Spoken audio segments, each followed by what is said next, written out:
கோவை மாவட்டம் பொள்ளாச்சி அடுத்த ஆனைமலை பேரூராட்சி பகுதியில் குடிநீர் குழாய் உடைந்து பல லட்சம் லிட்டர் குடிநீர் சாலையில் வீணானது. இதுகுறித்த கூடுதல் விவரங்களை செய்தியாளர் பூபதி வழங்க கேட்கலாம். பூபதி, பொள்ளாச்சியில் இந்த குடிநீர் குழாயானது உடைந்து இத்தகைய ஒரு சூழல் அந்த பகுதியில் ஏற்பட்டிருக்கிறது. இதனால் போக்குவரத்து ஏதேனும் பாதிக்கப்பட்டிருக்கிறதா?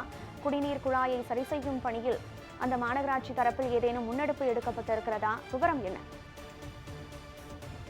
வணக்கம் கனகதாரா. அதாவது பொள்ளாச்சி அடுத்த ஆனைமலை நீருந்து நிலையத்திலிருந்து வேட்டைக்கான்புதூர், ஒடையகுளம், ஆனைமலை ஆகிய பேரூராட்சிகளுக்கு குடிநீர் தண்ணீர் விநியோகம் செய்யப்பட்டு வருகிறது.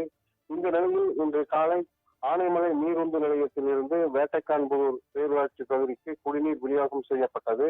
அப்போது ஆனைமலை முக்கோணம் பகுதியில் பிரதான குழாய் உடைந்து அந்த உடைப்பு ஏற்பட்டதன் காரணமாக பல லட்சம் லிட்டர் தண்ணீர் வீணாக ஆறுபோல் சாலையில் சென்றது.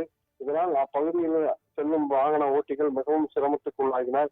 மேலும் இது குறித்து ஆனைமலை பேரூராட்சி தகவல் அறிவிக்கப்பட்டது. இதையடுத்து சம்பவ இடத்திற்கு வந்த பேரூராட்சி நிலையினர் நீருந்து நிலையத்தில் தற்போது நீர் நிறுத்தப்பட்டு அந்த குழாயை சரி செய்யும் பணியில் ஈடுபட்டு வருகின்றனர். கனகதாரா, விவரங்களை வழங்கியமைக்கு நன்றி பூபதி.